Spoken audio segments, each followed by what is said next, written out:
এই level of health theory দিয়ে আমরা রোগীটা কোন পজিশনে আছে এবং তাদের ভাইটালিটিটা কেমন আছে বা তার রোগ জীবাণু বা জীবনী স্তর বা তার ডিফেন্স মেকানিজমটা কোন পজিশনে আছে এইটাকে আমরা সহজে বুঝতে পারি। আমরা এটাকে আরো যদি সহজভাবে বলি তাহলে আমরা এটাকে এইভাবে বলতে পারি যে এটা হচ্ছে আমাদের ভাইটাল ফোর্স মাপার একটা স্কেল, যে রুগী আসলে ভাইটাল ফোর্সের দিক থেকে কোন অবস্থানে আছে।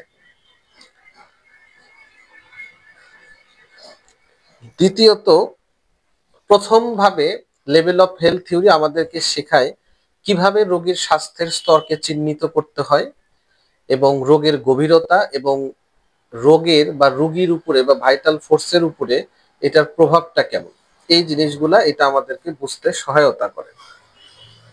তাহলে প্রথমত রোগীর প্যাথোলজিটা কতটুকু গভীর পর্যায়ে আছে এবং রোগীর জীবনী শক্তির উপরে এটার প্রভাব কেমন, এটা বোঝার একটা পদ্ধতি হচ্ছে লেভেল অফ হেলথ।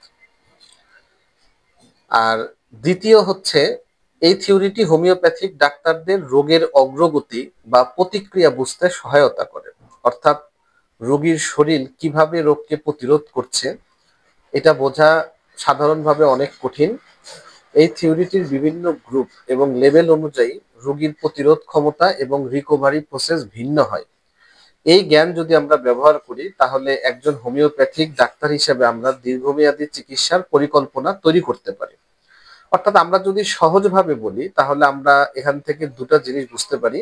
এটা হচ্ছে ভাইটাল ফোর্সের বা ডিফেন্সিভ মেকানিজমের এটার স্তর বা রোগীটা কোন পর্যায়ে আছে, তার রোগটা তাকে কি পরিমাণ ক্ষতিগ্রস্ত করেছে, আরো সহজভাবে বললে জীবনী শক্তি কোন স্কেলে আছে এটা আমরা বুঝতে পারি।